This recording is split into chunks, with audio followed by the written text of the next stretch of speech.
Republican party of India यांच्या वतीने ठाण्यामध्ये ठाणे शहर जिल्हा कार्याध्यक्ष महाराष्ट्र प्रदेश पर्यावरण विभागाचे भास्कर वाघमारे यांच्या नेतृत्वाखाली आज रास्ता रोको आंदोलन करण्यात आलं। ठाण्यामध्ये 21 ऑगस्ट 2024 रोजी SC/ST आरक्षण वर्गीकरणाच्या विरोधामध्ये जाहीर समर्थन कोर्टनाका येथे भव्य धरणे आंदोलनाचं आयोजन करीत विविध मागण्यांकरिता हे आंदोलन करण्यात आलं होतं।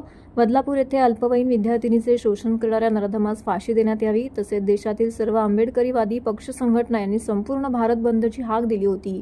पण ठाण्यामध्ये अल्पवयीन मुलीवर झालेल्या शोषणामुळे वातावरण तंग असून समाज घटकात आलेल्या अन्यायाविरोधात सर्व आंबेडकरी जनता नेहमीच रस्त्यावरती उतरत असते। पोलीस यंत्रणेवरती येणारा ताण यामुळे आम्ही सर्व आंबेडकरवादी ठाण्याच्या पक्ष संघटनांनी या ठिकाणी एकत्र येऊन धरणे आंदोलन केले। तर या धरणे आंदोलनाच्या वतीने सर्वोच्च न्यायालयाच्या SC/ST आरक्षणामधील वर्गीकरण निर्णय तात्काळ रद्द करावा, बदलापूर येथे अल्पवयीन विद्यार्थिनीचे शोषण करणाऱ्या नराधमास फाशी देण्यात यावी या मुख्य मागण्या आहेत। या मागण्या पूर्ण न झाल्यास न्यायालयीन व रस्त्यावरील तीव्र आंदोलन करण्यात येईल असा इशारा ठाणे शहर अध्यक्ष भास्कर वाघमारे यांनी दिलेला आहे। ठाणे जिल्हाधिकारी कार्यालयाच्या बाहेर या ठिकाणी मोर्चा काढून हे आंदोलन करण्यात आलं। तर कोर्ट नाका परिसरामध्ये काही काळासाठी रास्ता रोको आंदोलन देखील करण्यात आलं।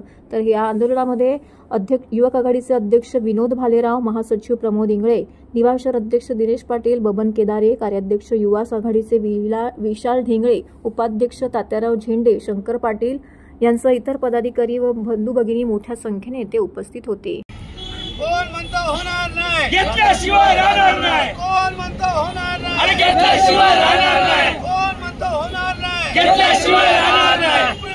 हाय हाय हाय हाय हाय हाय, जब तक सूरज चांद रहेगा,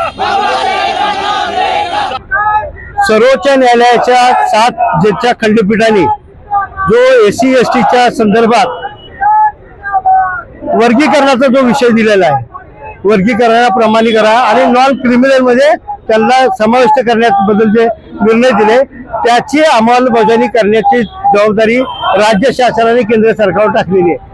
आमची मागणी ती आहे की कुठल्याही प्रकारचे सुप्रीम कोर्टाने दिलेला जो आदेश आहे तो इम्प्लिमेंट करू नये, ना केंद्र सरकारने ना राज्य सरकारने हा इम्प्लिमेंट करू नये।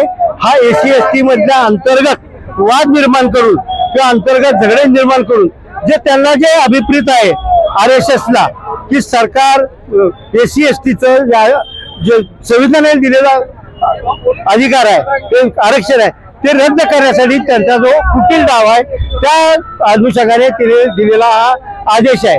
म्हणून त्या आदेशाची अंमलबजावणी करू नये, तो आदेश फिरवावा अशी आमची मागणी आहे। सर्वसामान्य दलित समाजाचं आणि आदिवासी समाजाचं नुकसान होणार आहे। नुकसानाचा असा विषय आहे की आजही समाजा त्या संदर्भात निर्णय घेऊ नये, असं अंमलबजावणी करू नये ही आमची मागणी आहे, मुख्य मागणी ती आहे।